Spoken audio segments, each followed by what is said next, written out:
बऱ्याच वेळा खूप अलंकारिक लिहायचे, म्हणजे तरुण मुलांना असं आमच्या वेळेला व्हायचं बाबा, सगळेच कवी अलंकारिक. माझी ते कविता, लोचनांना लाजऱ्या प्रीत ही समजायची का, वर्षणाऱ्या अनघनाची साक्ष ही मानाची, फार अलंकारिक, कंटाळ येतो. म्हणजे असंही लिहिलंय.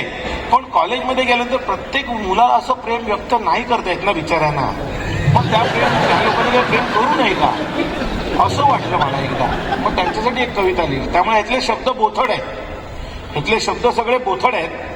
पण त्या लोकांनी फायदा घेतला, बऱ्याच लोकांनी आमच्या वेळेला कॉलेजमध्ये त्या कविता. त्यांनी सरळ सांगितलं मुलींना, खुल्या दिलानं बोल जरा ग बोल जरा तू, खुल्या दिलानं बोल जरा ग बोल जरा तू, आहे नाही प्रीत एकदा सांग जरा तू, खुल्या दिलानं बोल जरा ग बोल जरा तू, आहे नाही प्रीत एकदा सांग जरा तू, उगाच आडे वेडे कसले थापा साऱ्या, उगाच आडे वेडे कसले थापा साऱ्या, क्रमामध्ये मी असलो तरीही सांग जरा तू, क्रमामध्ये मी असलो तरीही सांग जरा तू, शब्दा वाचून प्रीत मनीची कळते म्हणता, शब्दा वाचून प्रीत मनीची कळते म्हणता. कोणतरी म्हणतं की या शब्दा वाचून प्रीत कळली पाहिजे वगैरे, हे काय कळत नाही आपल्याला.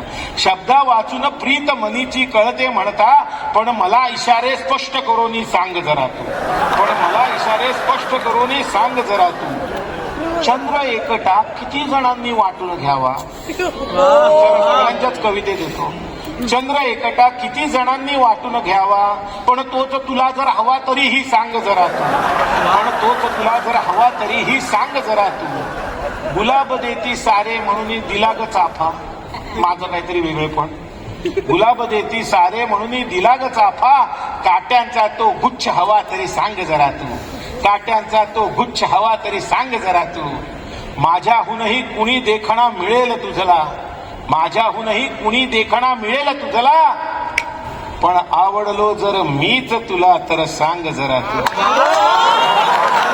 मीच तुला तर सांग जरा तू. ये कॉन्फिडेंस लेके बॉस हो जाएगा.